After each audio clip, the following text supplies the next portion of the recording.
Ah, yes, the American Constitutional Republic, affairs of state in Oklahoma. The beliefs, principles, opinions, and views of people like you. This is 3D Politics with creator and editor of Sooner Politics, expert on Oklahoma state government, a professional advocate for those needing mental health care, state committeeman for Tulsa County GOP. Please welcome David Van. And also, founder and scholar at Constitutional Grounds, political leader, educational speaker, former state of Oklahoma elector for the United States Electoral College. Please welcome David Oldham. And of course, here we go, ladies and gentlemen, your fine host, your verbal Viking, Tommy McKay, your host here on 3D Politics every Monday night at 7 p.m.-ish. And here we go on the road tonight, an exciting show. Former state representative and current candidate for Oklahoma GOP Chairman John Bennett is here tonight to talk about why he's running for the OKGOP chair. Also, we're going to bring in the Bad Bill Hall of Shame nominees. We're going to talk about the COVID collapse and how the numbers are looking quite good. The Broken Arrow City Council passes on passing a mask mandate. Lori Gracey Oldham is going to show up about 7:50 to talk about how the Chamber of Commerce has attacked her for her position. And, of course, we're going to talk again at the end of the show about a patriotic celebration this Friday at PJ's Bar and Grill.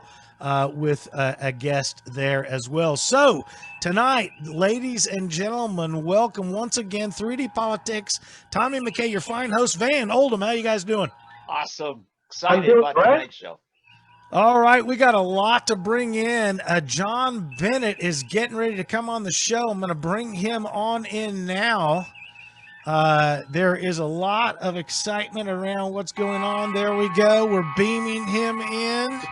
Oh, wow. Nice job. Nice job. John Bennett, welcome to the show. It's nice to meet you for the first time, except for when we met just a second ago, right before. See how well I cover? But John Bennett, thanks for being on the show. Thanks for having me, guys. I appreciate you Patriots and what you're doing. So thanks for having me on the show tonight. So let's jump right in. Tell us a tiny bit about yourself and then how it is that you are running for GOP chairman. Well, I guess just the short version of it, I spent a majority of my life in the Marines, served in combat in Iraq and Afghanistan, served 14 years on active duty, 7 years in the reserves. I spent 8 years in Oklahoma House of Representatives fighting that battle. And now I'm a pastor. I'm pastoring at a church and I do some other work as well. But I got pulled into this. I was asked numerous times from different people from all over different spectrums of the Republican Party to run for the state party chair. And I said, no, I don't think so. And a couple of these guys I thought were my friends. And I asked them, I said, I thought you guys were my friends. Why would you ask me to do such a thing? Yeah. And they said, oh, we need a fighter. We need somebody now. And I turned them down many times. And after prayer and thinking about it, given the current environment, I decided, I'm going to do it. Somebody's got to stand up and fight. And that might as well be me. That's great to hear. The first guy who says, I don't want to be it is the guy we want. The last guy we want is, I want to be it. So that's an impressive resume. That is some stand-up stuff right there. Yeah. Well, thank you. I've had a calling to serve my whole life, and that's what I want to continue to do. Yeah, that's some excellent stuff. Van, question. Well, yeah, John, I heard Trump and some of his key advisors today put a quash on any idea that Trump's going to go build his own parties, leaving the GOP, taking his ball and running home. I don't think so. I think at the other side, we're probably cleaning out the fake Republicans. What do you say to this? Yeah, so I can understand everyone wanting to have a third party. They're so disillusioned and upset. It's primarily with the Communist Democrat Party, but also our own Republican Party, where they have failed to stand on the wall. They have failed. The Republican folks that we have in office have shown us their true colors. Some of them have. They've shown us their true colors in this whole ordeal. So I can understand them wanting to have another party because they're just fed up with the Republican Party. However, I think Trump probably saw that he would really weaken patriots from being able to get in offices if he started a third party. So he has said that today, he said that he's not planning on doing that. He wants to shore up the Republican Party. And I got to say, I agree with him. We need to clean our own house out and take a stand. Yeah, I think that sounds good. Somebody's got a little bit of feedback going. I don't know if that's coming through speaker or something. I sound good, and then I sound good again somehow on the echo.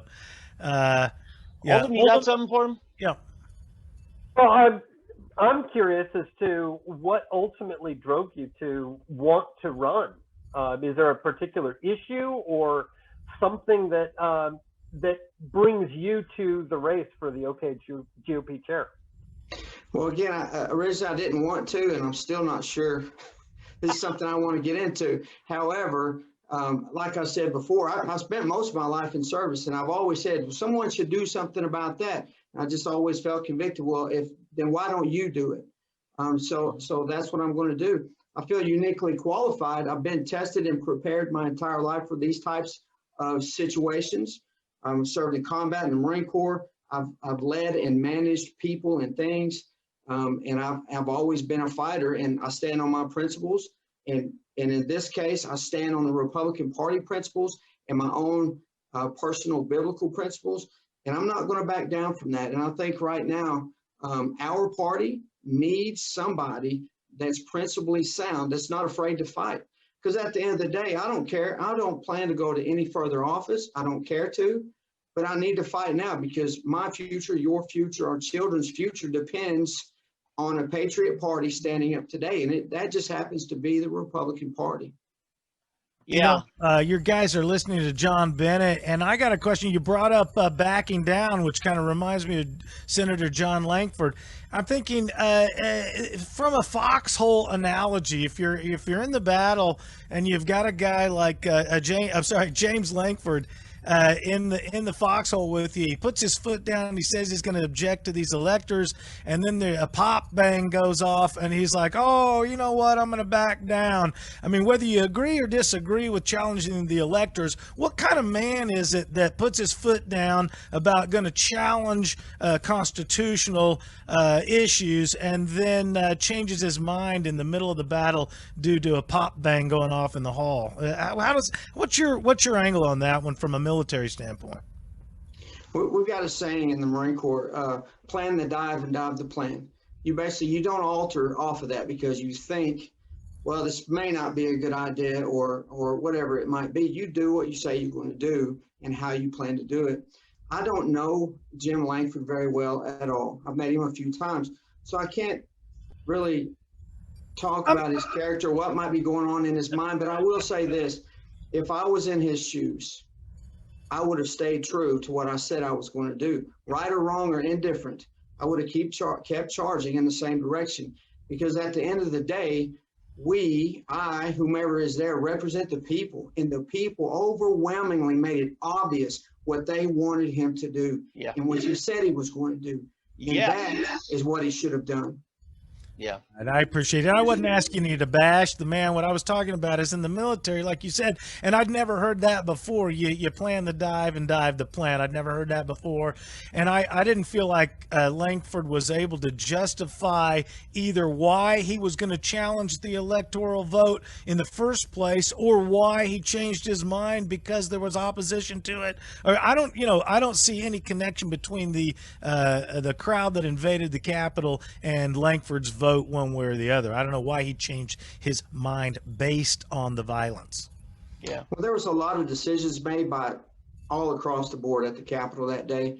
However, in my personal opinion, I thought they were premature. They didn't have all the facts. A lot of them sounded like they were basing their change of mind or change of heart. And I'm not just talking about Jim Langford here. I'm talking about all of them that changed their minds at the last minute. They were basing what it sounded like off of emotion. And you can't do that. If you're basing your decisions based off of principle, you don't change because of emotion. Yeah. Right. So anyway, I appreciate your comments on that. You guys got something else? Yeah, Yeah. I wanted to say, you know, John was one of the charter members of a group that formed a few years ago called the Platform Caucus.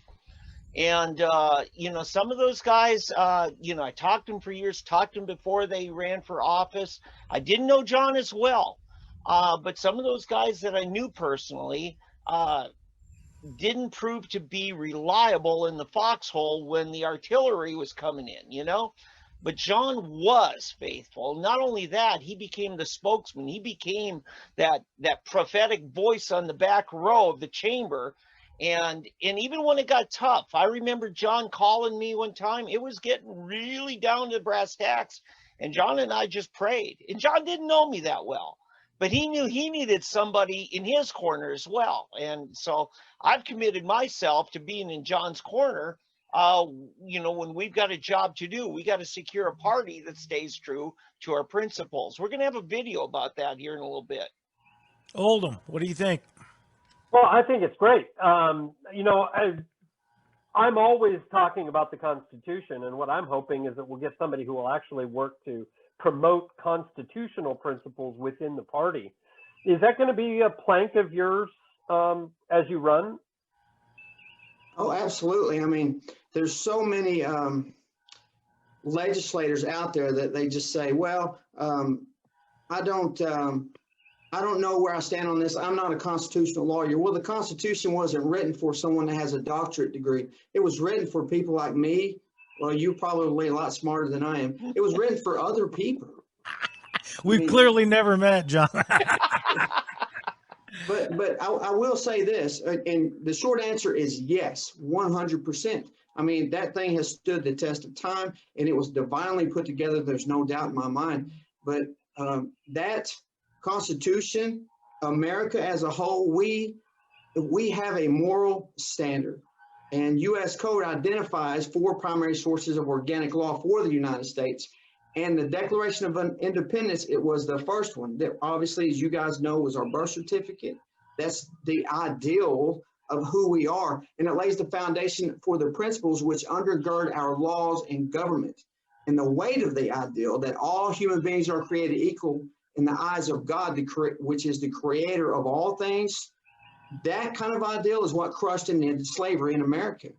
I mean, we adhere to the ideal. And America continues to be the most prosperous, generous, and long-standing constitutional republic in the history of the world. Not a democracy, like a lot of our legislators try to say. Our founders hated the idea of a democracy. And the Declaration identifies the law of nature and nature's God as the foundation for our constitutional republic. And it is America's moral standard for our law and government. And that is the law of nature and nature's God, which is Jesus Christ. We've gotten so far away from that, which all of our unalienable rights is enshrined and protected by the Constitution. So that is awesome. Get back to that. To follow up on that, we have a city council in Jenks, and others have done the same thing. Tulsa and Oklahoma City have passed mask mandates. And the city of Jenks is about to try to renew theirs on Wednesday. What would be your advice to the citizens of Jenks as they approach all of this, whether somebody's for or against? What should be how we as we approach this? So we, the people, we are the government in America, whether it's at the local level all the way to the highest levels. We agree to let others govern us via a social compact so long as they govern justly according to the moral standard. So those that are pushing for the mask mandate, the government is saying you have to do this, you have to do this, that is overstepping their bounds. And we as a people, we have the right and the obligation and authority to go in there. They should flood that city council meeting and say, no, we're not standing for this. One, it's never been proven that the masks even work. It's just a false sense of security. I refuse to wear one. However, I would never disagree with anybody, individual person, or even private business that says, well, I would rather you wear a mask. Okay, fine. You have that right to do. You can choose to wear it yourself if you want to. If you own your private business and you want people to wear one in, fine. No problem with that at all. The line is drawn whenever the government, local all the way to the federal, says you have to wear this mask. So if I was a citizen, I'd tell them they need to go in there and exercise their rights, go in there and say, no, we're not standing for this. And they need to make sure they hold them accountable. If they continue to pass things like this, get rid of all. So you are listening to former state representative and current candidate for OKGOP chairman, the Oklahoma GOP chairman, John Bennett, running for that office, and I appreciate him doing so. We're going to run a video now that Van has set up. Let's see what you got, Van. Can you share that for us? All right. Here's John from the back row of the Oklahoma House of Representatives. Who went and asked? Let me answer that for you. It's a rhetorical question. Nobody. Because if you did, you wouldn't be for this bill. And neither were the voters in 1992 when they passed State Question 640. 1990, we went through the same exact situation. People demanded money. Give me more money right now. I demand it. We didn't ask the taxpayers. We said, oh gosh, I don't want you to be mad at me or vote me out next election cycle. I'm just going to stick it to the taxpayers again. That's what you're doing here. Vote yes tonight. That's exactly what you're doing. Because you know why? The voters in 1992, when they stuck it to them in 1990 by a simple majority, by a Democrat-controlled legislature, they went and said, we're going to do an initiative petition and we're going to stop this. And it has worked just like they envisioned it to work. And that is to stop this body from taxing them into oblivion. That's a little Nice. bit of There it is John. on. Van wants you to comment that, but I got to say, thank you, Christian Bengal, who's watching tonight along with some other people. And he says, Semper Fi to John Bennett. Thank you for your service. And thank you, Christian Bengal, for watching. But respond to that video. Van wanted you to respond to that. Yeah, John. So the Democrats and the Republican-controlled majority was pushing for another tax increase. Why? Because the revenue was short, and all the state agencies were saying, "Give me more money, give me more money." And if you don't, we're going to extort it from you by cutting all the vulnerable areas in our government, and that's exactly what they did. So the Republicans put forth one of the largest tax increases in Oklahoma history. Really, and when they did that, they're basically telling the people of Oklahoma, we don't care about you. And they were trying to raise the taxes. They were trying to do later. Someone had filed a bill to do away with the people with that bill that prevented the legislature from raising taxes by simple majority. I mean, it was unheard of. And somebody had to say it. Everyone was saying, well, we got to do it. We got to fund core services. There's plenty of money in core services. And then they said, well, we don't know. Okay, well, fine, do an audit first. Well, we got to just raise taxes. Oh, that's logic. That's logic. I hear an echo. I'm sorry to interrupt, but somebody's got me coming back through the sound system somehow. But no, that's audacious logic in the face of bureaucracy. That's the kind of stuff that we're going to vote for you on. That's what we want more of. Well, John, I wanted to say, and I don't want to name names right now, but I think you told me one time a little thing of that actually somebody very high up in the Republican Party organization you ran into at the Capitol and was going to see the speaker and say, please raise taxes. Did you not feel a little bit abandoned by not only your party leadership, but your legislative caucus leadership? It was like, my goodness, where are the Republicans when it comes down to the actual fight? Yeah, absolutely. They were given into the loudest voice, which was the minority, saying raise taxes. We don't care if you raise taxes as long as you give us the money. But when I met that individual in the hallway, I remember it very distinctly. I said, when I was talking to that person, they were saying, well, what about, why don't we raise taxes? I mean, we probably need to move into the 21st century. I'm like, Am I in the twilight zone right now? Because I don't know about you, but the Republican platform I read and ran on said we weren't going to raise taxes. That's ridiculous. There's more than enough taxes now. And if they could, and I told that person, if you can prove to me after a deep, not only an annual or receipt audit, but an actual forensic audit, that we in fact don't have enough tax money to sustain any agency, a core service of government at a decent level, I said, then I would consider it. I said, but until then, I don't want to even talk about it. Right. I promised my constituents I wouldn't raise their taxes, and I never did. I never voted for it. As a matter of fact, I got punched in the mouth a lot for fighting against it. But that's why I went up there.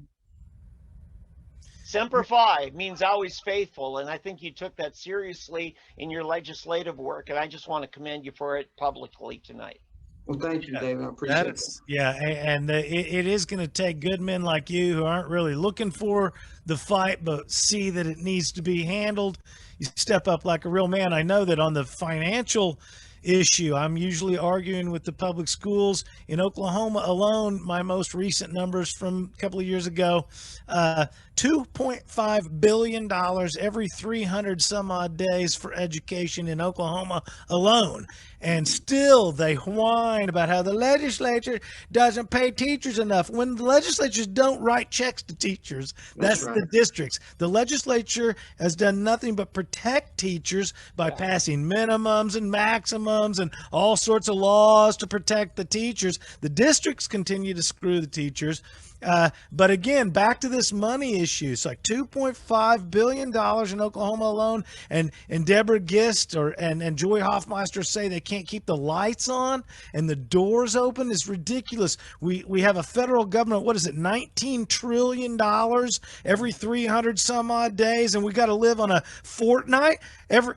We got a continuing resolution for 14 days when you guys are getting $19 trillion every 300 days. It's like, and I tell my 13-year-old, 12-year-old, I'm like, oh no, they can't keep the government open for more than a fortnight. Yeah, well, you're absolutely right. And I will tell you guys this, and all your listeners out there, and I hope if they hear anything I say tonight, they hear this. It's not unintentional. They're doing this. And my sister's a teacher. Right. My mother was a teacher. Several family members. I love the teachers.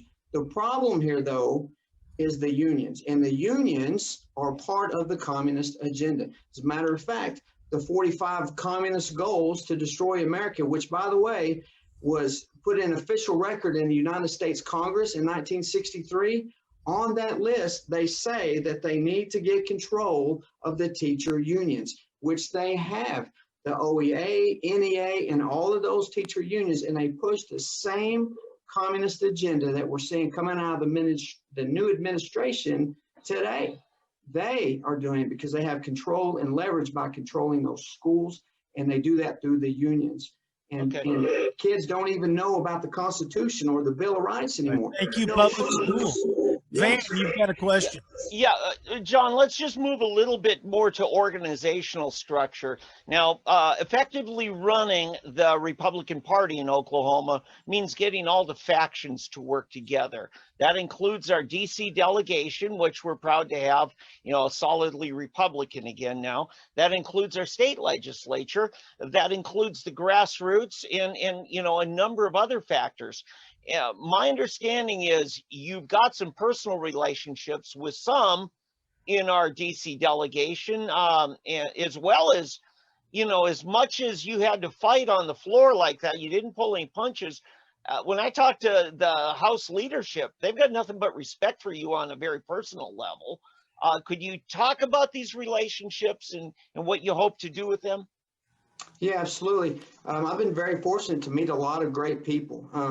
Even some of the ones that's made some bad decisions, they're not bad people. They're good people, and they really believe they're doing the right thing. It's just unfortunate they get a lot of bad information sometimes, or their minority constituency is louder than the majority of their constituency, and they think that minority represents the majority, so they push for these things that they shouldn't be. So I've gone to them before, not only just on the House floor, but in private settings, and said, hey guys, let's consider all these things. This is not good. We need to stick to the platform. We need to do what's right.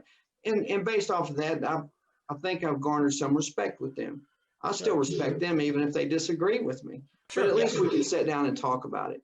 And I think that's something that I can bring to the table. I've got relationships with some of the federal delegation. I talk to them frequently and tell them what I'm thinking and ask them, that they consider what I'm sending into them, facts that I send to them. And they do, they typically do. So I've also had a lot of relationships with the grassroots folks, the conservative folks, even some of your middle of the line folks. We may not agree, but we can sit down and discuss it. At the end of the day, we may leave and say, hey, I don't like what you got to say, but let's meet back next time and talk about this. John, sometimes these things you were talking about, the people that are not bad people, they're trying to do the right thing. They make the best decision they can. And sometimes things are counterintuitive. It's easy for the people that don't understand economics or even just simple understandings. If you want more tax revenue, raise taxes, right?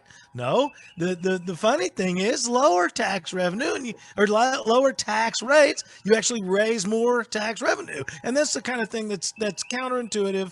Well, I didn't really know it from factual till I saw the Reagan years when that's what he did. He lowered the tax rate and literally raised revenue. So I was able to tell my children, no, you raise more tax revenue by lowering rates. It's totally counterintuitive. And people who are trying to do the right thing will do the wrong thing intuitively. Van, what do you got? Well, I just want to say Sam Walton proved that in his pricing structure. He dropped his margin of profit and he made up for it on volume. And who's the largest retailer in the world? The government. Speaks for itself. And if a retailer ever wants to raise revenue, they throw a sale. Yeah. There you go. Prices all of a sudden. Say, we are still listening, and it's great for John Bennett to join us tonight. We've got just a couple of minutes before we get to the hard break, and you know how dedicated I am. Yeah. Hey, well, John, I'm hearing Darren Gantz is running for Tulsa County Chair. Do you know Darren? Hey, can you give us a word on him? Yes, I know, and I've known Darren Gantz for quite some time. Well, he's a good, honorable man, a principled man. He's very smart. He's really good with numbers and just a good people person. I really like Darren, and I can't vote for him up there, but if I could, I would vote for him. I certainly support him because he's got the right intentions in his heart, and he's a principled man, and I think he'll do a fantastic job up there. Do you know anybody else running for any county or state offices that you want to give us your sense of them? No, I haven't really been tracking them, but that's part of what I want to do when I get into the chairmanship is we have to fence off Oklahoma, for lack of better words, and we've got to put patriots in from the city councils all the way up to the federal seats. And we've got to strengthen Oklahoma, get patriots in there that's going to do the right thing. Boy, you are a breath of fresh air, John Bennett. Where can we see more of you and find out about you and what you're doing? I'm out on Facebook, which I don't really care for, but I didn't have a choice. We got to do what we do. That's where the fight is, John. Bennett for chairman, Oklahoma chairman is my Facebook page. I would encourage everyone to go out there and check that out. And they can send me messages. My phone number's out there. They can call me if they got any questions. Excellent. That is excellent. And we are coming right up on the hard break as we get out of here. I got to say, John Bennett, former state representative and current candidate for Oklahoma GOP chairman. He's just the kind of guy you want because he doesn't want the job. So we've got to encourage him to get out there. And listen, John, I had no idea your resume was as impressive as it was until you told us about all the stuff you're doing, really literally out there fighting for our rights. I appreciate that, and you can count on me to stand behind your efforts. Tell us once again where to find you. You can find me out on Facebook, Bennett for Oklahoma GOP chairman. Excellent, John Bennett. Let's have you back again, I hope. Will you come back and see us? Absolutely. Very good. John Bennett, we're going to send him away. Thank you once again for coming out. Thanks, John. Thank you. God bless you. And taking us out with a little more Bennett. I'm telling you, this is a huge mistake. If you vote yes on this bill, you're telling your constituents, yep, I'm going to tax you to death. I'm going to tax you to death because it's easier for me to get more money and spend it where people want it than it is for me to do the right thing as your legislator and cut waste. Vote no on this bill. Mr. Speaker, members, I will officially say I just took my first whooping in the House of Representatives. I mean, you guys have beat me to death and called me everything under the sun about wanting to raise taxes. That's right. And overturn the will of the people. There you go. Oh, yeah. Once again, 3D politics. So we are getting ready to move into the Bad Bill Hall of Shame nominees, ladies and gentlemen. That's right. Bad Bill Hall of Shame. And you want to set this up, and then I'll tell you. Van, tell us about what is the Bad Bill Hall of Shame, and I've got a couple of that I know of. It's something I kind of look forward to every January once they get done filing the bills. And then we got about 2 weeks before they get to the Capitol to try to sell us this crazy batch of crap, and we get to pick it apart. And yeah, we have a little bit of fun with it. And I plan on having some fun tonight. So, yeah. I've got a few things I want to go through tonight. Oldham, you've looked at some of them too. What stands out for you? Well, I haven't actually had a chance to look at as many as you might think. The thing that I'm seeing is we still need to teach people the Constitution because they still want to invade our space and try to tell us what to do, the nanny state stuff. I don't want to get into specifics at this point, but because you're going to point out the biggies. You ready for some? Yeah. If you're ready, I'm ready. Let's show people what we're talking about. All right. Let me pull this up here. We're going to share a screen, and I'm taking this from Sooner Politics. We're actually going to be looking at the legislative update screen, and let's take a look at this now. Here's a guy, Shane Jett. Now, Shane used to be a state rep about 8-10 years ago, and he got out to go do some work, I guess it's for one of the tribes, and now he decides he wants back in. So now he's a senator, don't you know? And he had 35 bills he filed, 35, and among them is this one. He's got to stomp out this growing problem of cannibalism, and he wrote it in such a horrible way that, Tom, when it's cold and flu season, I go like that in the swallow. Oh, now that's 14 years I'll have, you know. I can't believe you said that. Because that mucous membrane is a bodily tissue. Or, Tom, when you floss, and you don't floss often enough and it bleeds and you swallow, 14 years. I should probably wait to make my point so it's not so abrasive. So now, is this self-cannibalization or he makes no distinction? No distinction. So I actually now I'm interested. Yeah. So you're telling me I was bored until now. So is cannibalism? I actually would have to look it up. Cannibalism, I thought, was eating the dead. So you're not. So I guess if you had someone that you could clip flesh off of that didn't die. If you chew your fingernails and swallow, Tom. Cannibalism, yes. Yeah. They don't have to. Is cannibalism really defined as ingesting any flesh whatsoever, or is it ingesting the flesh of the dead? Would be my question. In the way that matters, which is the statutory code that he's writing the legal definition as far as Oklahoma is concerned, he makes no distinction. Okay, let me read that to you. This is the problem I have. So let me read that to you from the article of Sooner Politics. New cannibalism bill makes chewing fingernails a felony from 1/21/2021 this year. From that language of state, that is S. Bill 740. Quote, Any person who willingly ingests the flesh, blood, or tissue of a human being is guilty of cannibalism. Any person convicted of cannibalism shall be guilty of a felony punishable by imprisonment in the custody of the Department of Corrections for a term not to exceed 14 years. This act shall become effective November 1, 2021. So my question is, according to the Catholic faith, in all seriousness, according to the Catholic faith, when I take the wafer, what is it? Yeah.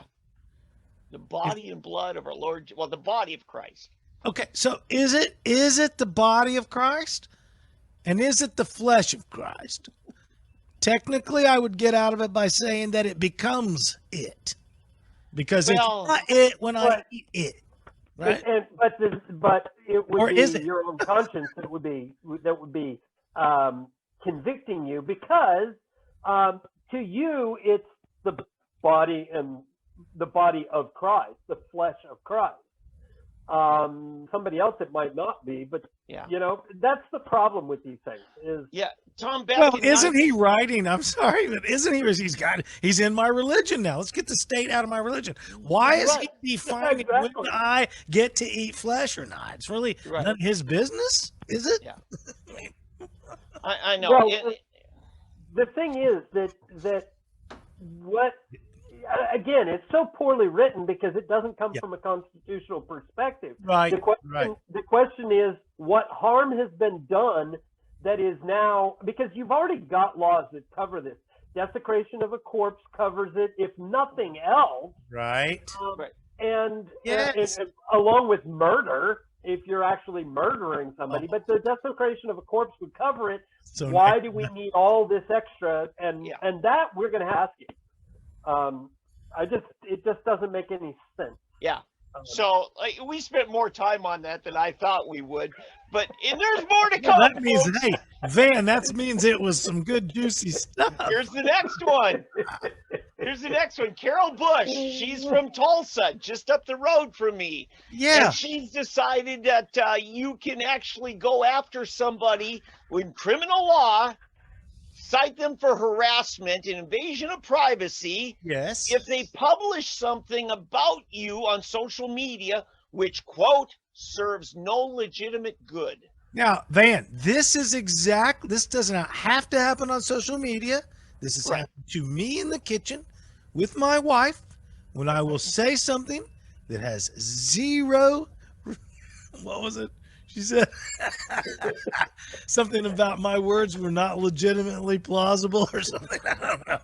Serve no legitimate purpose. No, that's right. That's what she said to me. I blocked it out. She said, Tom, your words have no legitimate purpose. Go pick up the kids. So, you know, isn't this what she's saying, Van? And how can you really argue with her? Oh, God, yeah. No, that's not the answer. Oh my God. Well, this is what you say. You're supposed to say no. Actually, Carol Bush has good reason to think that this law is somewhat legitimate, because this is almost verbatim the Sedition Act of 1798.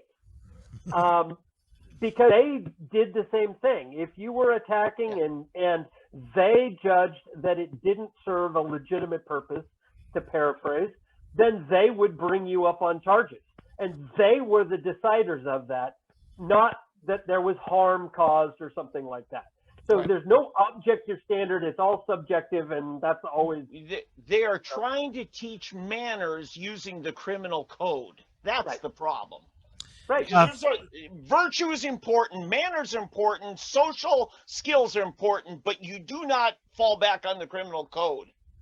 Correct. Now, don't hook me into a discussion of ethics. I did that whole thing before where you chase them through the boxes of ethics, because when they say do the right thing, the question becomes do the right thing according to what ethics system. But that's a whole nother thing. From the article, Sooner Politics, January 21 this year, new bill strips First Amendment rights if words have no legitimate purpose. Now, Van, I think you thought we were done, but I'm not. Because I actually read this article from Sooner Politics, and that is where you get all the information on about state politics.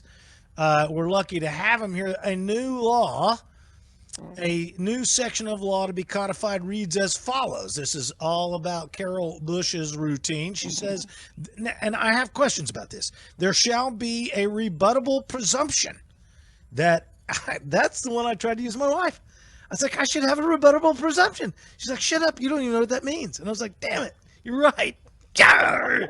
So anyway, Carol Bush, she says, there shall be a rebuttable presumption that a statement appearing on social media, posting, or other electronic communication attributed to a person testifying is the statement of that individual. This presumption may be rebutted by a credible denial under oath. That is kind of like my wife saying, oh yeah, you and I disagree. So if you'll step into a court of law and commit perjury. I mean, it's like, yeah. What do you mean? So I can rebut it? So what she's saying is, we'll presume you're telling the truth unless you deny it under oath. Is that what she's saying? I think so. Am I the only one interested in this bit? Because there's more. Oldham, what do you got? No, keep going, because I have to think about your point you brought up. I'm reading literally from the Sooner Politics article when it quotes literally her idea of a new section of law. I'll read it one more time, and then there's more. There shall be, because she's tying it into the Domestic Abuse Reporting Act, which puts it in my living room. Shall I say? Because sometimes my wife's got a great left hook. What I'm saying is she's literally inviting herself into everyone's living room. Sure. With this, when you say domestic abuse, you're like, to the home. So her words are, there shall be a rebuttable presumption that a statement appearing on social media posting or other electronic communication attributed to a person testifying is the statement of that individual. This presumption may be rebutted by a credible denial under oath. So in other words, the claim of the plaintiff, the complainant, that you made a statement is to be assumed to be true unless you can prove otherwise. Yeah. Gosh, and the problem there is that you're being brought up on something that may be bogus, but they're assuming that the charge is true rather than having it the other way around. Okay. Van. So here's what she's doing, though. Because she has two parts to this. Either what you say is false, or it may be true, but it's private and there was no legitimate purpose in it. Okay. So here's what I'm getting at. Social media. Okay. Here's what I'm getting at. Please let me make the point. If it's false, that's historically been rectified in civil courts by suing somebody for damaging. She's taking a civil damaging, making it a criminal punishment. And so we have gone way too far when we're taking it out of the civil courts and putting it in criminal. Let's take her face off there, Van. Absolutely. Because I can't see enough of me. Okay. So, but to the point though here, she is suggesting that you. I've lost my. So she defines dating relationship somehow. This is the other part that hooks me. She says dating relationship means intimate association primarily characterized by affectionate or sexual involvement. For purposes of this act, a casual acquaintance or ordinary fraternization between persons in a business or social context should not constitute a dating relationship. I heard the intercom whistle. What that means is you're listening to the amazing Tommy McKay, your fine host, verbal Viking and plunderer of all conversations, along with the creator and editor of Sooner Politics, David Van, and founder, scholar at Constitutional Grounds, David Oldham. We got more coming up. We're going to bring Lori Gracey in. Lori Gracey Oldham. Now these days, I'm not sure what she goes by, but that's my pronoun for her tonight. But anyway, here we are moving on with this Representative Carol Bush talking about the new law. A dating relationship means so intimate association primarily characterized by affectionate or sexual involvement. Now, let's just take the genders, split them apart a little bit. We won't go too long on this. 7:45. Men and women think differently, largely because of firmware, not because of construction by the paternal or maternal society. That is, they proved with science that women think differently and men think differently according to frontal lobe, etc. So when you say intimate association, that certainly means a couple of different things, primarily characterized by affectionate, which could mean a lot of things, or sexual involvement. Yeah. But let me give you some deep background, because remember, and I've got a blog called It's Still the Law in Oklahoma, which shows all of these archaic laws. They don't enforce, but they're still on the books. And one of them is this. It is a misdemeanor to impugn the chastity of a woman in Oklahoma. That's still on the books. Now, what Carol's doing here is akin to that, because they're saying, you know, you call a girl a slut, she may very well be, but it's private and it serves no legitimate purpose to do that. Therefore, it's a crime. And so she's pretty. It makes a legitimate purpose. She just doesn't like it. Well, yeah, it serves a legitimate purpose, as I've said before in talking about G.T. Bynum. If you cannot shame a slut, who can you shame? Isn't that simple? So, yeah, I'm just saying, Carol is trying to go back to that archaic law. Essentially, it's the net outcome. Well, so what I'm saying is a sexual involvement. So sexual involvement, dating relationship means sexual involvement. Since when did dating mean intimate association characterized by affection? Yeah, exactly. I mean, what I'm saying is, if from the male standpoint, if I am dating a woman, that does not mean I am her associate. Thank you. Appreciate that. That means we are having what we call sex. Well, so, I mean, not everybody does that. Yeah, when you're dating, not to that degree in the dating process. There are some who still believe in traditional dating and not going all the way. Okay. So, Tom, I've got three more stories. We aren't going to be able to get into. We're going to move on. But I think Oldham has fixed my problem there, and this is the problem with her legislation, is that it bridges that gap in between, you know, just because we're affectionate so she conflates affectionate dating with sexual dating, and that's her problem. Next. Oldham, you fixed it for me. Good job. Let's just tell people where they can find. There's a bunch more juicy ones. It's Soonerpolitics.org. Click on the Legislative Watch, because we've got a Bigfoot hunting season that's being proposed in Southeast Oklahoma. Right. And we've got more giving away your money to people for not working. And they can even collect this money while they go work another job, unlike unemployment, where, you know, once you get another job, you quit collecting. So it's all on there, and Shane Jett gets another mention on there. Yeah, I'm loving the fact that just a couple of these stories from Soonerpolitics.org, and we can't quit talking about it. No, because I want to do a thing where we're also hunting the golden goose. I don't want to kill it. I just want to have a hunting season.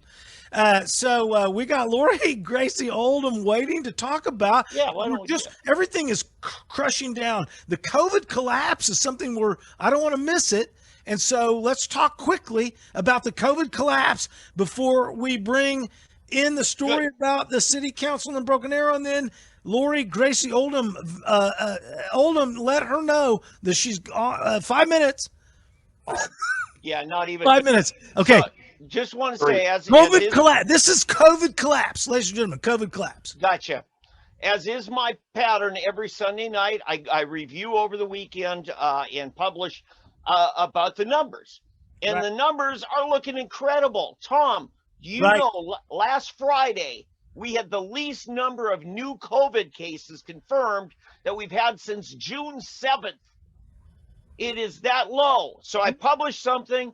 This time, Stitt didn't repost mine. He just wrote his own article, said essentially the same thing. But wait, he's posted your articles a couple times, right? Yeah. Okay, tell us about that real quick. Right. And now what he's doing, because he's like me, he's like, you know what? The corporate media doesn't want us actually. Now, what was that? Okay, that's Oldham getting something ready.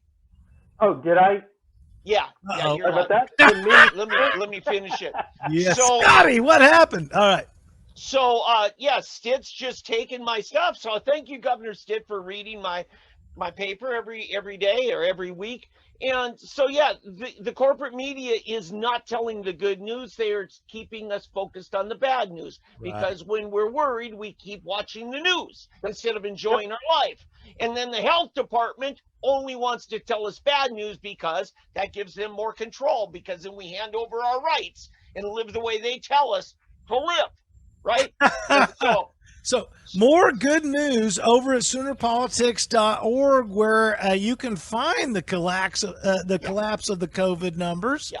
And the really great news that Governor Stitt has retweeted or reposted a couple of the articles that Van has written on Sooner Politics. Sooner Politics is the one place to go to find out your information about state political issues. If you want to learn about the history of Oklahoma, you can. Michael Bates, when I ran for mayor, Michael Bates had all the info of all the things you ever want to know about past issues.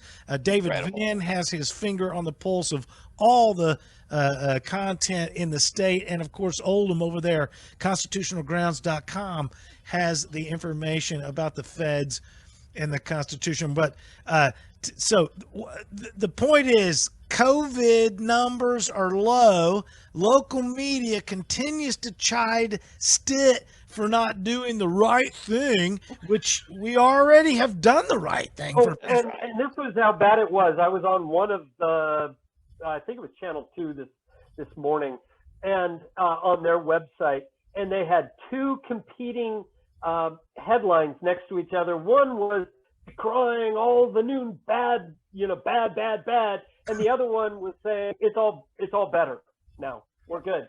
And it's like, which way do you go? And they've got them right next to each other. So they're shameless about it. Yeah, selective outrage, selective enforcement of law, selective perception. We're getting ready to bring Lori. Is that it? Yeah, because the Broken Arrow. So Oldham, the Broken Arrow City Council passed on passing the mask mandate. Let's talk about.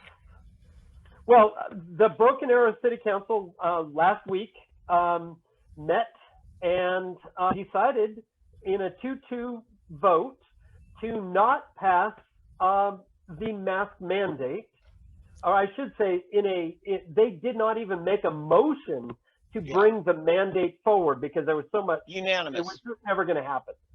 And then they passed by 2-2 vote to not do a resolution. So it basically was 2 wanted a resolution and 2 didn't. And in that whole process, several of us got up to speak. And we have Lori here because Lori had an awesome presentation. And I'm going to play all 3 minutes of it. All right, hold on. Now, I got to say here, I don't know how did Lori get in here? How did Lori get in here? You let her in. No, Van. I had to take a break. I had to take a break from my Bigfoot hunting, but since he doesn't have to wear a mask anymore, he said he'd show up too. Can we just pretend it? Because I had all this planned for like 3 months ago. Now Van has totally just humiliated me in front of everyone. So here it is. Let's pretend nobody knows Lori's here yet, because I've got to bring her in with the appropriate. I'm sorry. Welcome, please, ladies and gentlemen, as I beam her in from we don't know where. Yep. As Tom gets off on the sound effects. Lori Gracey Oldham. There you go. Wow, you were here faster than I thought because I barely got the sound effect in. So here you are, Lori. And so with the whole new thing, because I know you from when you weren't, now you are. I knew him before they were, and here we are. And so my question for you, what's your pronoun? Do I call you Lori Gracey Oldham? Sketch comedian. What do I call you? Miss Lori?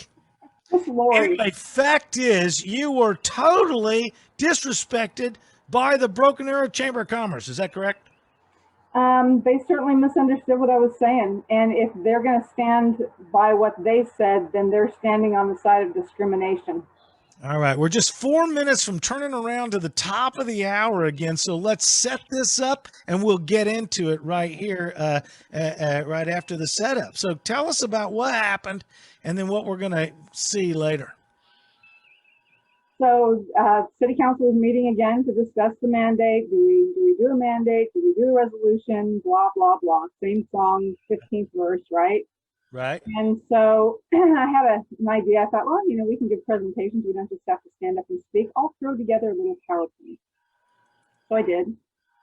And I think David's going to play it after a bit here. And it made the point that the path to tyranny is very slippery, and it starts with something very innocuous. Right. If we're not careful, something as simple as wearing a mask is going to bring about the discrimination and oppression that the badges in Nazi Germany brought about for not just the Jewish people, but other people groups who are also marginalized, the gypsies, homosexuals, and we don't want kind of marginalization here or discrimination. So let her run. Let's go. Here she is. Good evening, and thank you for all of your patience in staying so late. Can you guys tonight. hear I it? appreciate that very much. Yes. Prepared a very brief presentation. We'll go ahead and play that now. I'll narrate. It's just a mask. Is that so much to ask? It's just a mask. It's not about you.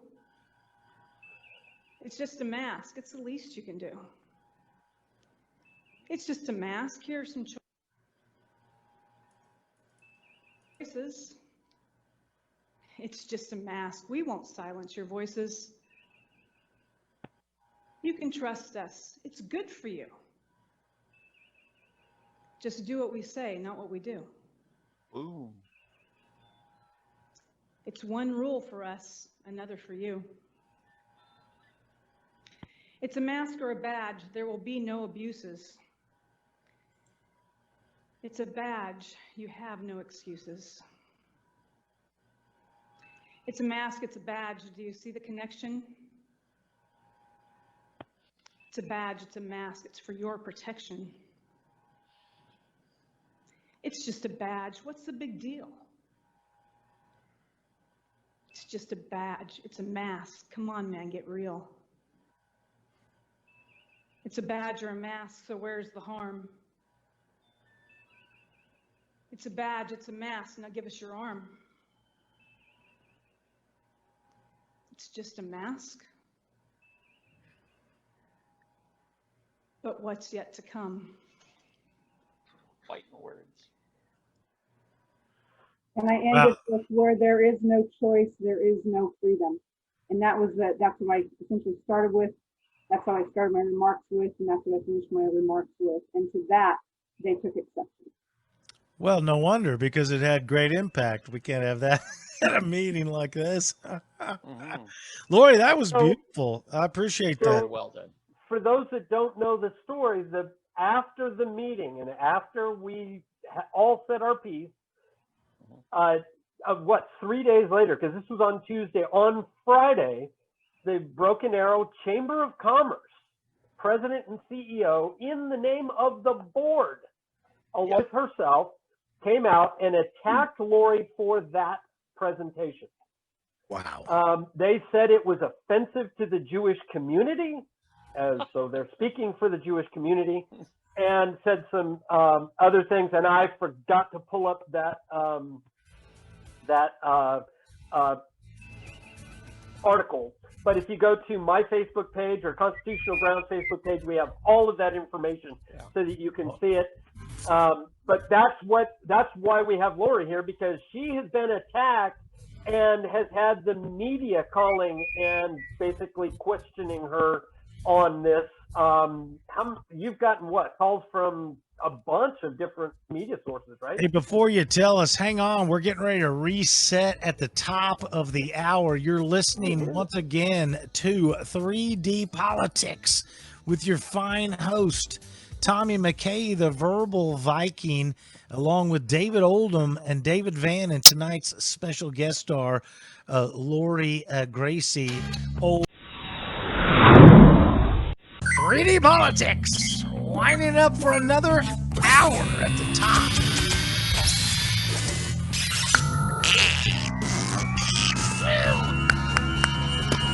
Just like that, the American Constitutional Republic, the affairs of state in Oklahoma, the beliefs, principles, opinions, and views of people just like you. This is 3D Politics. Oh, yeah, creator and editor of Sooner Politics, expert Oklahoma State government, professional advocate for mental health care, state committeeman for the Tulsa County GOP, David Van. And, of course, founder and scholar at Constitutional Grounds, political leader, educational speaker, former state Oklahoma elector for the United States Electoral College, David Oldham.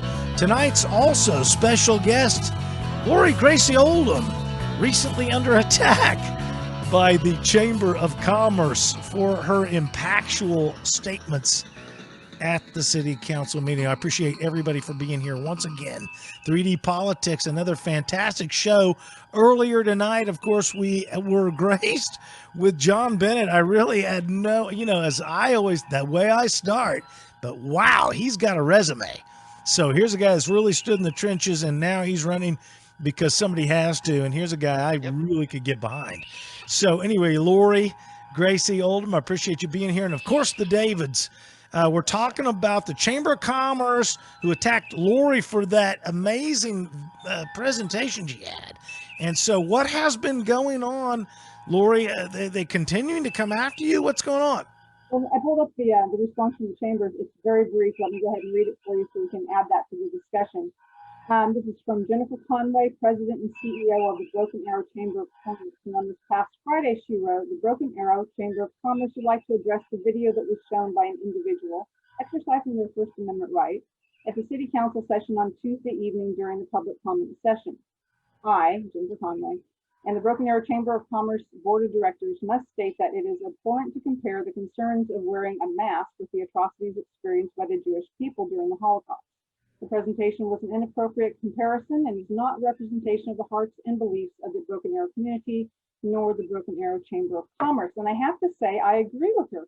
The values of oppression that occurred during Nazi Germany under the Third Reich are not the values of the people of Broken Arrow, Green Country, Oklahoma, and hopefully of America at large.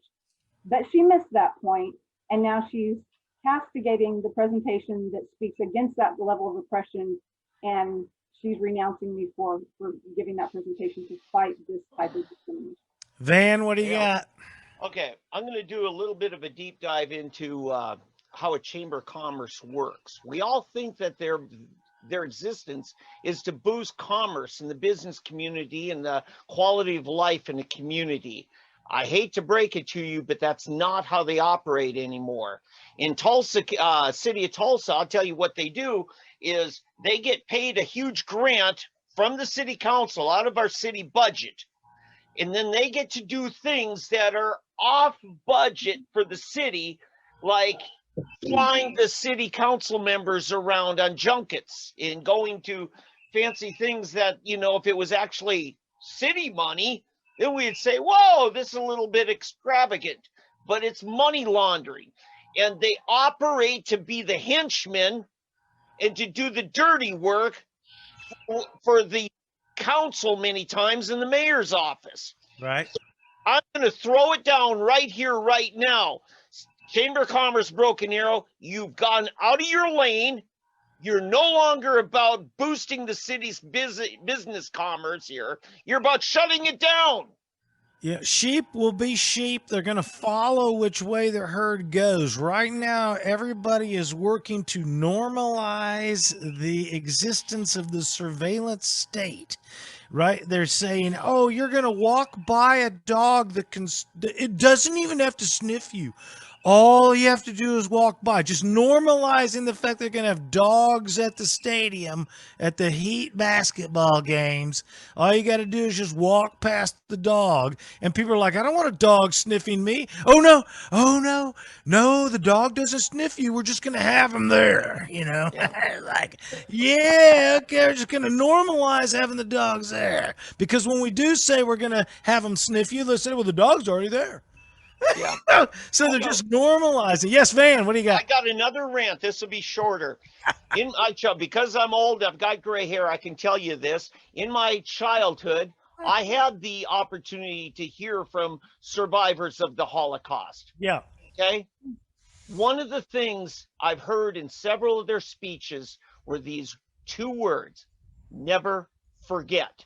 Never forget. What Lori's doing is a tribute and an honor to the memories of so many people for whom this kind of tyranny started with a little yellow badge. Right.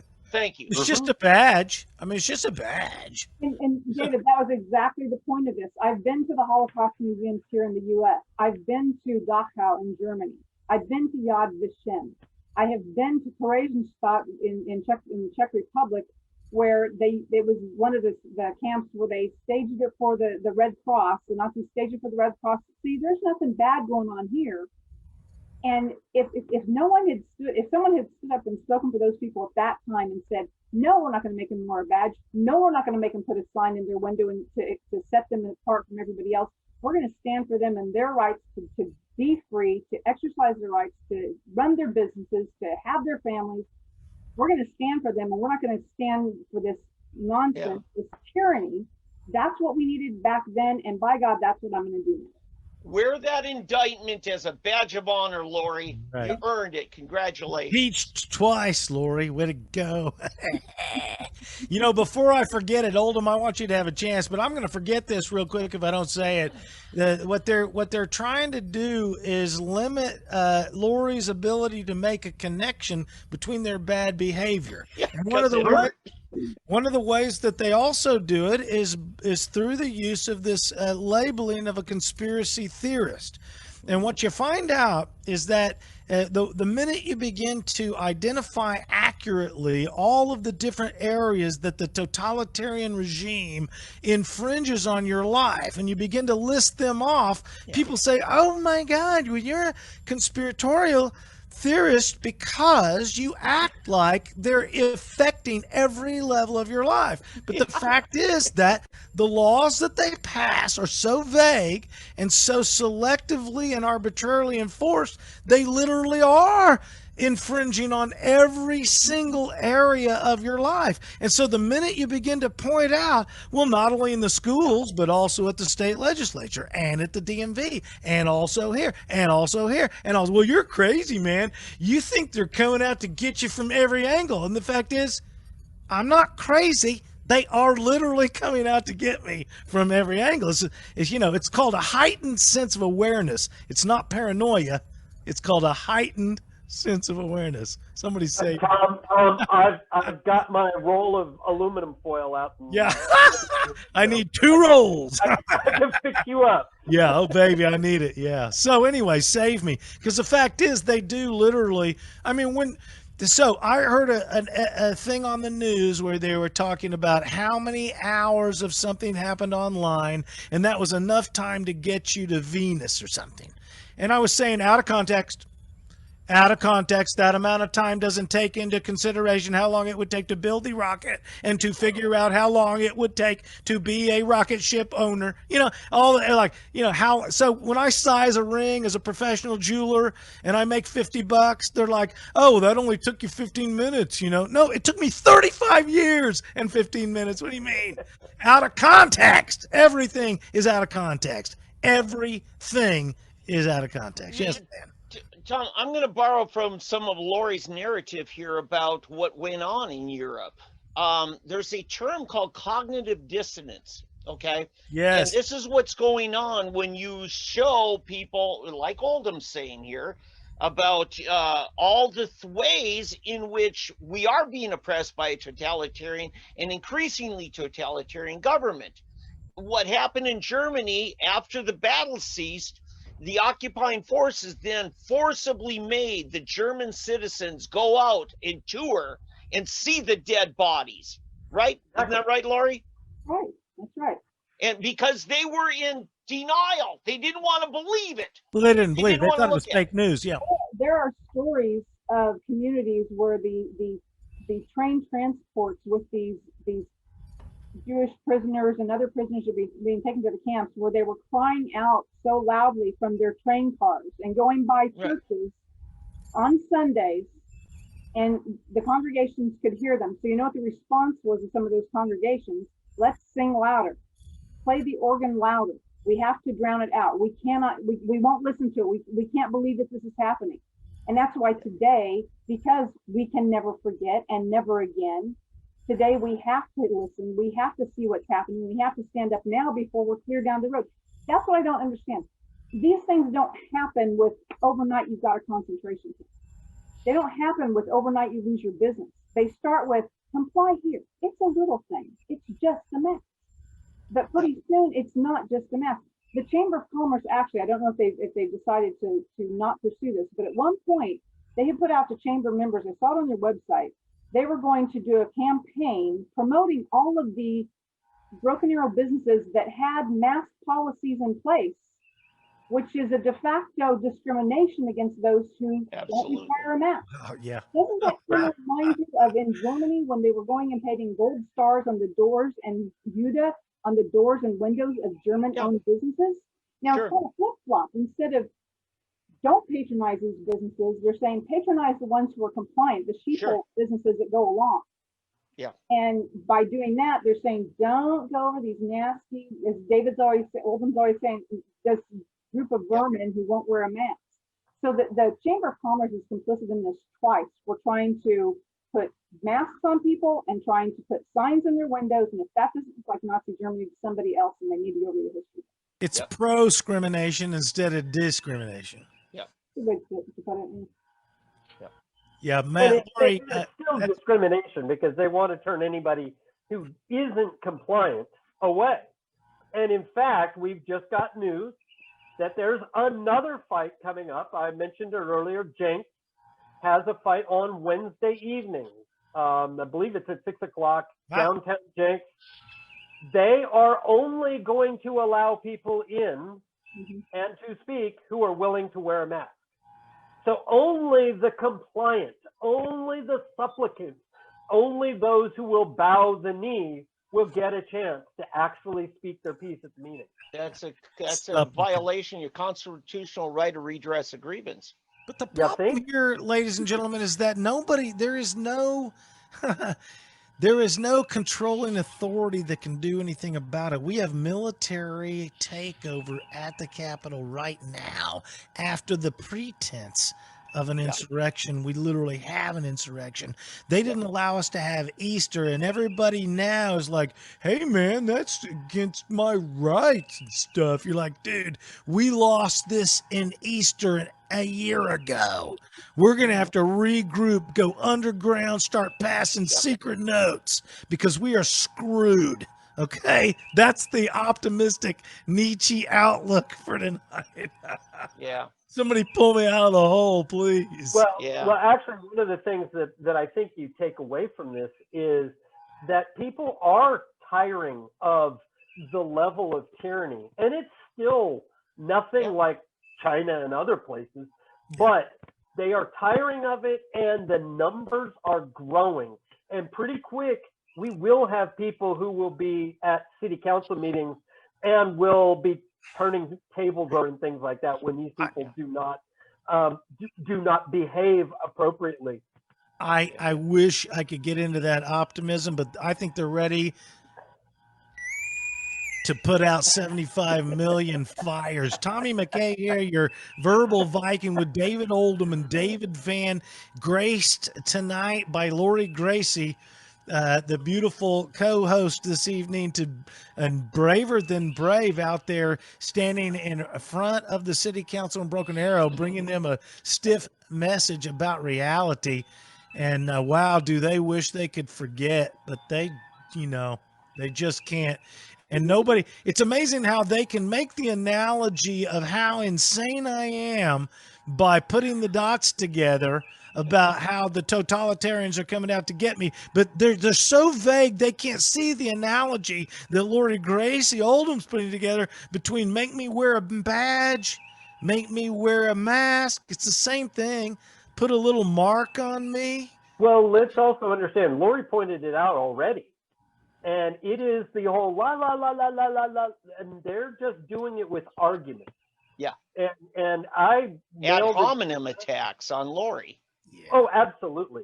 Yeah. But I nailed a gal down today who, on the article that I wrote on my own Facebook page, you can go read it. Yeah. And she said, it's opinion. And fine, thanks for admitting It's it. opinion without context. Oldham, tell them where they can find that article at constitutionalgrounds.com. I think it's on my personal Facebook page. So David Oldham, spelled Oldham, and you can find it right there at the top. And read the comments. See, join in. It's, the water's fine. And these people act like they're all bullies, but they're not. I mean, the water is not fine. That is a damn lie. But will they find out more about you where, David Oldham? Where's the best place to find it? Facebook on Constitutional Grounds, or David Oldham, or constitutionalgrounds.com, where the Constitution is on the front page. And Tom? Yes, sir. David is now a featured columnist in Center Politics in our state analyst. So I've got a page devoted to his blog posts. And David, you've written a couple good ones recently too. I just want to say I'm up to speed. So that's great. Hey, Tom, when I talk about the weekend event, keep Lori in here for it, okay? Okay, yes, let's do it. Yeah. All right, guys, I'm just going to okay, yeah. That's because I didn't talk to you about this already, honey. I meant to, but we were busy earlier. You guys, no kissy on the show. Yeah. Come on. Okay, so before you don't tell me and not leave her out, you're getting ready to talk about what, David? We've got an event this Friday night. Of course, our featured guest last week was none other than Frank Urbanic.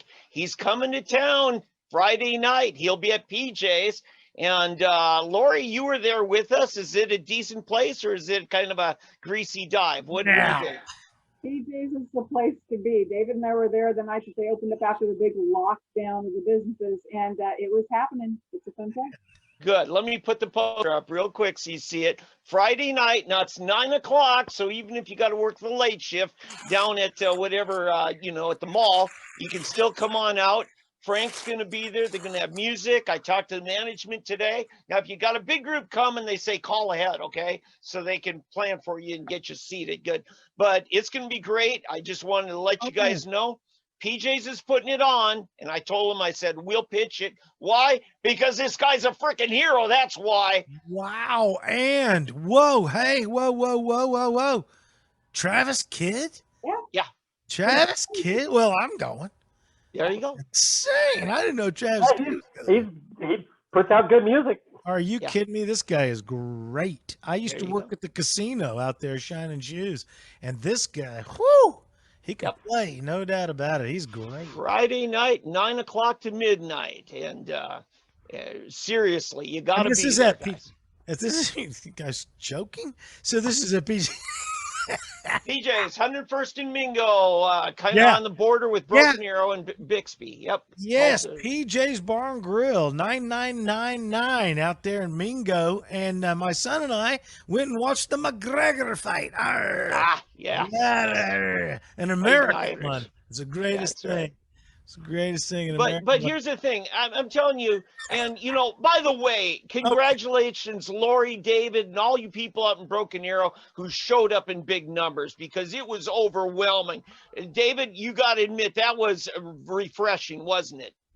Oh, it was extremely refreshing. Yeah. The beauty is and Lori can tell you about this, the numbers of people that are speaking about liberty and getting away from the science and trying to convince everybody of the science. Yes. Lori, final words before we get out of here. I was talking with Rhonda Villamont Smith earlier today, and, we all get tired. It's grueling at times. You want to just take a break and go to the Bahamas or something. someplace. Are there any free islands anymore? Yeah. But we can't. Yeah. We just can't. There's no Tired break. or not, exhausted or not, you can't string a sentence together to save your life sometimes, but we have to stay in this fight because the future of our nation depends on us. The future for the kiddos that are coming up behind us depends on us. So we have to educate, we have to get people motivated, and we have to continue to stand strong because the tyrants are not going to relent. Well said. And you mentioned Rhonda V. Smith, and I got to say, she is a silent partner with here. Actually, she helped me paint this background red, and she did the artwork back here, and then helped me translate some of that 3D politics stuff. So, without Rhonda, the lighting and that fine paint job behind me just wouldn't be there. The green screen. Hey. Green screen. Get me an artist. So, my cat in here too. Mr. Oldham's background set had somebody assisting him with that. That's right. Yeah. So, Samuel Adams didn't brew that beer all by himself. So we better get out of here. So, ladies and gentlemen, what else have we got to say before we roll? I'm full. I can't take Anybody? any more deals. So we want I'm going to send Wednesday evening. Look to my Facebook. I will be putting up the information here in a little bit. Yep. So everybody hang in there while I get us out. 3D Politics every Monday night. Don't forget the 3dpoliticslive.com webpage. Get there, and don't forget the mugs are for sale on eBay. 3D Politics on eBay. You can get a mug. My thanks again to our special guest, John Bennett. What a resume, this guy. That's right. Semper Fi to him. And John Bennett, wow. Thanks for being on the show tonight. Also, David Van, thank you for being here with SoonerPolitics.org. David Oldham with ConstitutionalGrounds.com. And Lori Gracey, thanks for gracing us with your beauty and your fine show of courage there at the BA. Everybody, we're going to get out of here. Lori, we'll let you out first. Thanks for being here. Yes. There you go. Oldham, you're out of here. We appreciate you being here once again, keeping that constitutionalgrounds.org going. There he goes. And David Van, the man with the plan, takes himself out. Tommy McKay, your verbal Viking. We'll see you next week.